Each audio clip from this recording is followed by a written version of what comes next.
Something happened on December the 30th, 1983, in New York City that would change the world and come back and save New York City 36 years later. December 30th, 1983 was a freezing cold day, sub-zero temperature that day.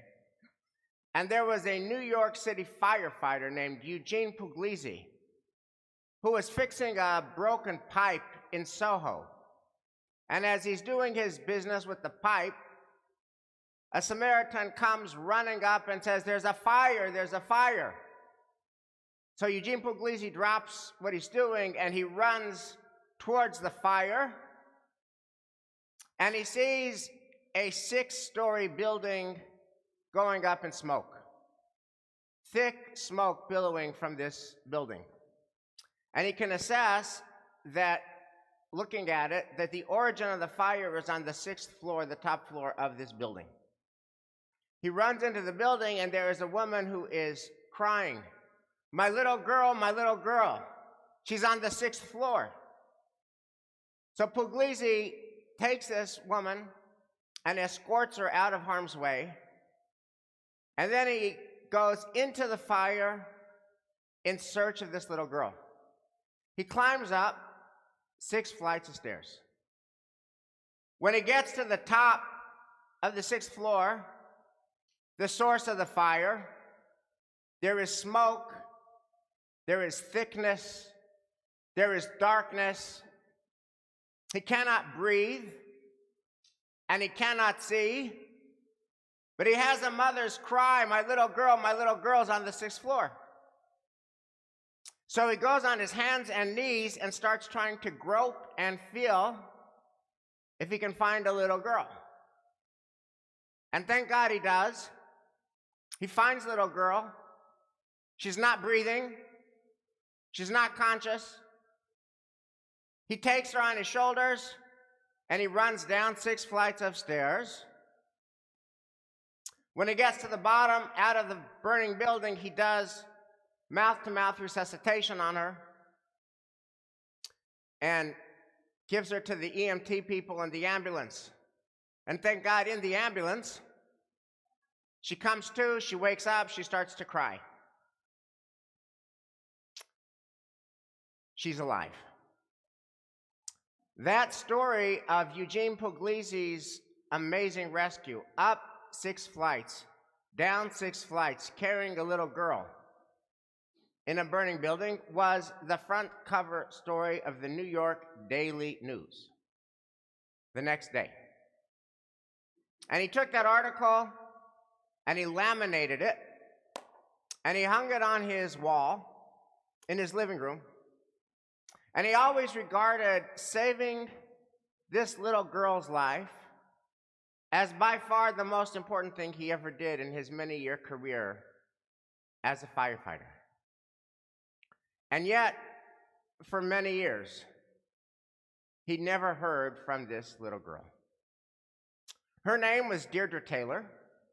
She was 4 years old at the time. She grows up knowing that she had been in a fire, that she was on the top floor of the burning building where the fire originated. She grows up knowing that she was not breathing and that she was not conscious. She grows up knowing that some heroic New York firefighter named Gene Puglisi went up and down 6 flights of stairs to get her out of the fire back to life. And she also has this laminated article from the New York Daily News that tells the story of her own survival, and she keeps it in underneath her bed in a keepsake memento file. So roll the film forward.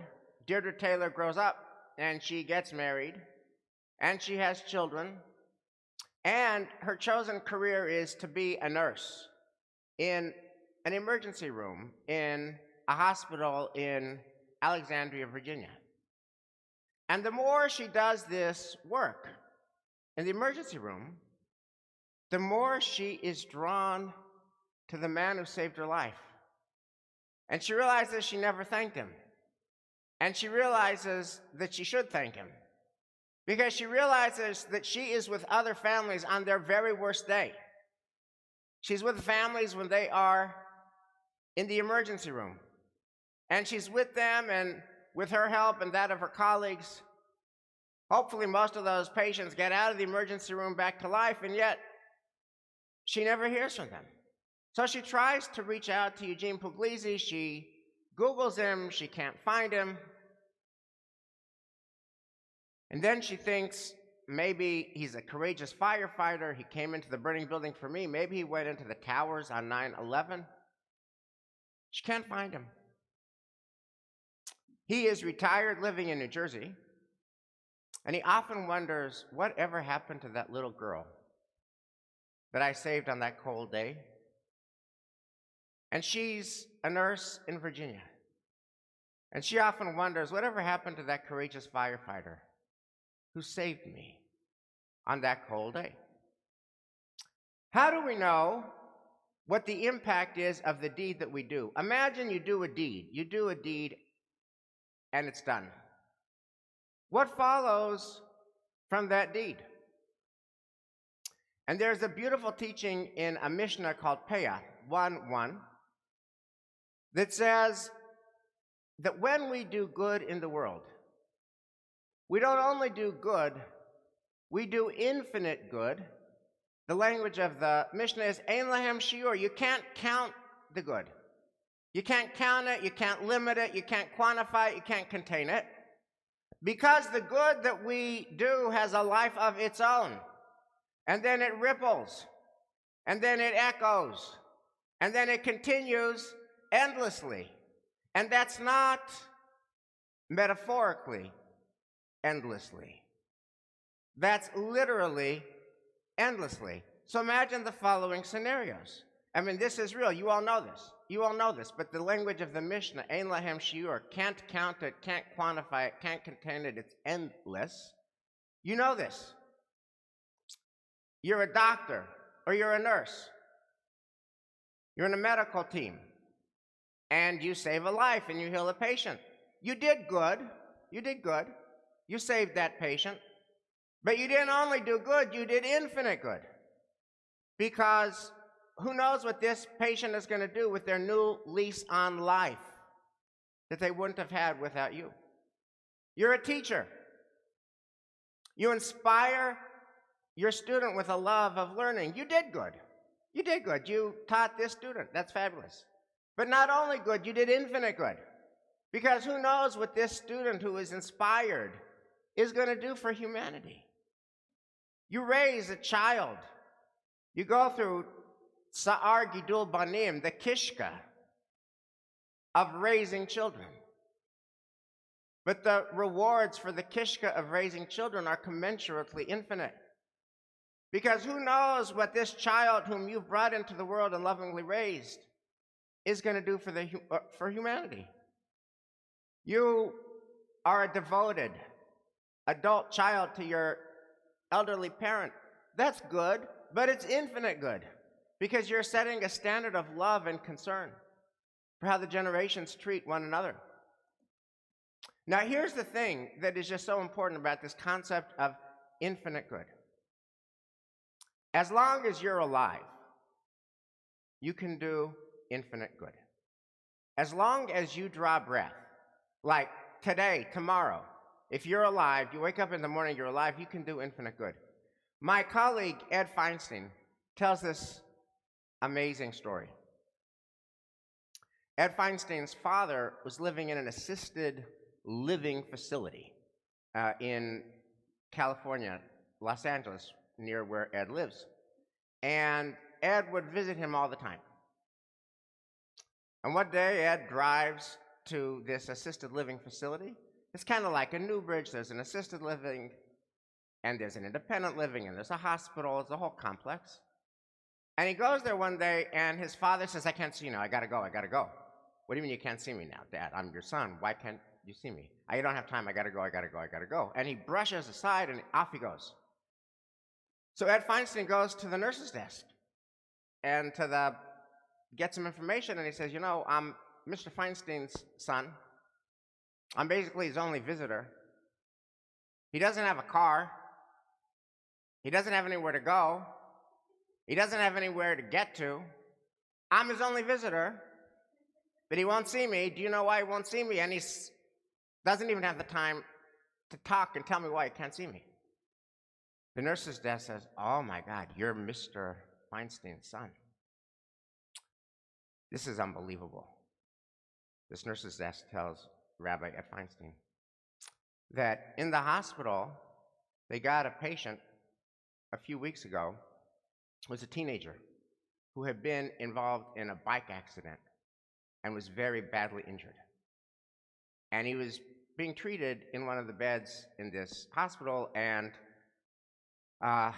this young man would not eat and basically had given up on wanting to live, and they were keeping him alive with, intravenous nutrition, but his parents, his siblings, his doctors, nobody could get him to eat.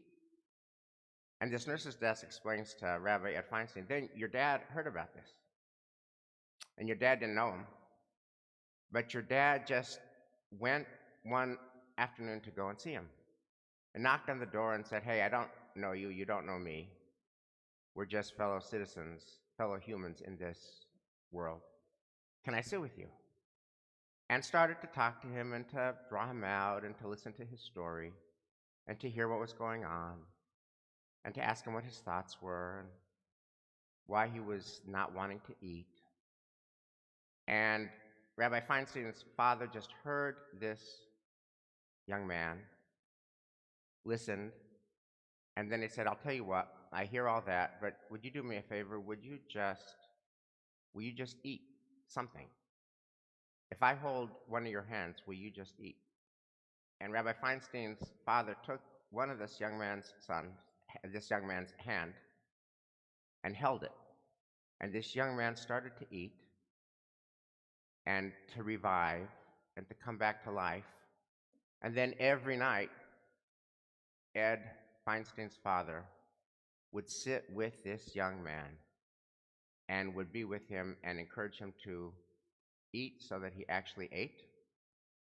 And that's where he was going that night. That's why he was too busy to see his only visitor, his son. And the coda to the story is that this teenager got back his strength, got back his will to live, and got back to life. Ed Feinstein's dad didn't do good. He did good. He did infinite good. Which brings us back to the story of the firefighter and Deirdre Taylor.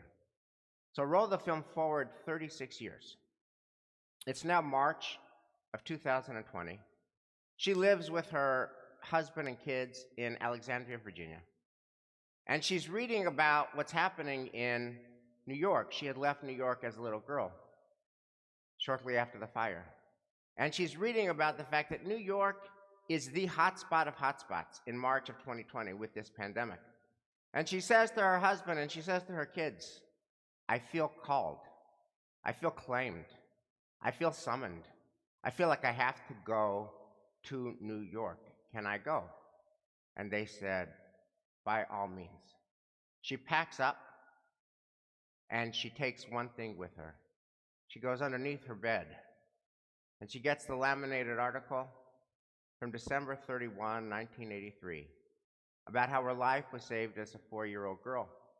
And she goes to New York and she's bound and determined that she is going to find Eugene Puglisi, if he still lives, and thank him.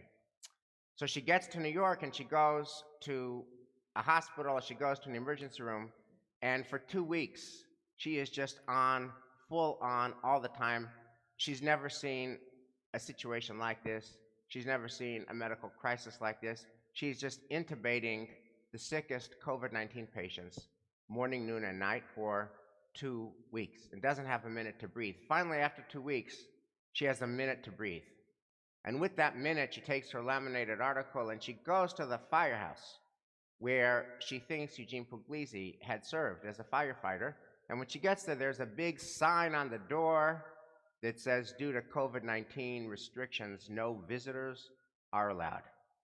So she shrugs her shoulders and she says, maybe it's just not meant to be. She goes back to her next shift, and then her break happens. A bunch of New York City firefighters come to this hospital, to this emergency room, bearing pizzas. And the pizzas are a gesture of gratitude and appreciation. Thank you so much, these firefighters say to the doctors and the nurses and the whole medical team for being in the front lines of COVID-19. And this Deirdre Taylor decides, maybe now this is my moment. So she strikes up a conversation with one of the New York City firefighters, and she tells him the whole Megillah, the whole story. And then she says, by any chance, could you help me locate this firefighter who saved my life? And he said, happy to try. What's his name? His name is Eugene Puglisi. Oh, Gene, he's a very good friend of mine. I've got his number on my cell phone right now. Will you please have him call me? My pleasure. Next thing she knows, Deirdre Taylor's cell phone rings. She answers.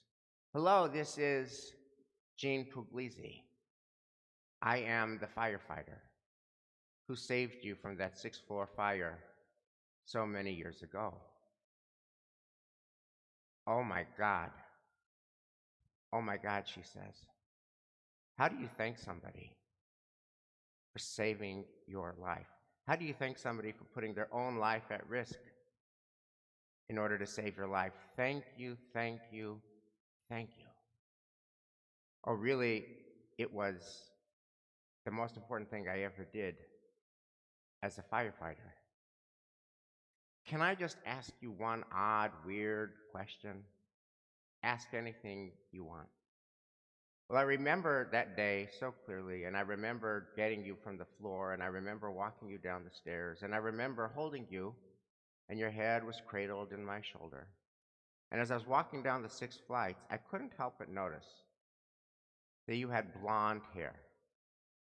Do you still have blonde hair? I do. I do have blonde hair, and I would love nothing more than for you to be able to see the adult version of me and my blonde hair, but I'm with COVID patients. I don't think I can see you now. No matter. One fine day, this will be over, and then I would love to see you. I would love to see you. By any chance, do you like baseball? Love baseball. By any chance, do you like the Yankees? Love the Yankees. One fine day, we'll go to a Yankees game together. Yes. Can I just tell you one thing, Mr. Puglisi? I should have told this to you years ago, but I couldn't find you. Now that I've got you, I just have something I got to get off my chest. I need to tell you that any good that I've been able to do in my life, it's from you. I need to tell you that anybody that I've been able to help these last weeks in the New York emergency room, if I've helped one person, if I've saved even one person, it was you who saved that person, because it was you who saved me. This story of the firefighter who saved the little girl who grew up to become a nurse who went on to save lives in the pandemic. This teaches us one simple truth. There is no limit to the good that we can do. Our decency and our humanity is the most powerful force in the world. Ein lahem shiur. When you do a deed, the goodness cannot be counted, cannot be limited, cannot be contained, cannot be quantified. The courage we show, the love we share, the decency we radiate, the times we listen, the times we care, the times we do, it ripples, it echoes, it is endless, endlessly good, infinitely good, literally, not metaphorically. There was no way this firefighter could have ever predicted on December the 30th, 1983, that the 4-year-old girl that he would save would go on to save lives in New York's darkest hour. So here's my hot topic for your lunch. We'll be having Rosh Hashanah lunch, and here's the topic. What infinite good can you do? What infinite good can you do in this new year? Shana Tova.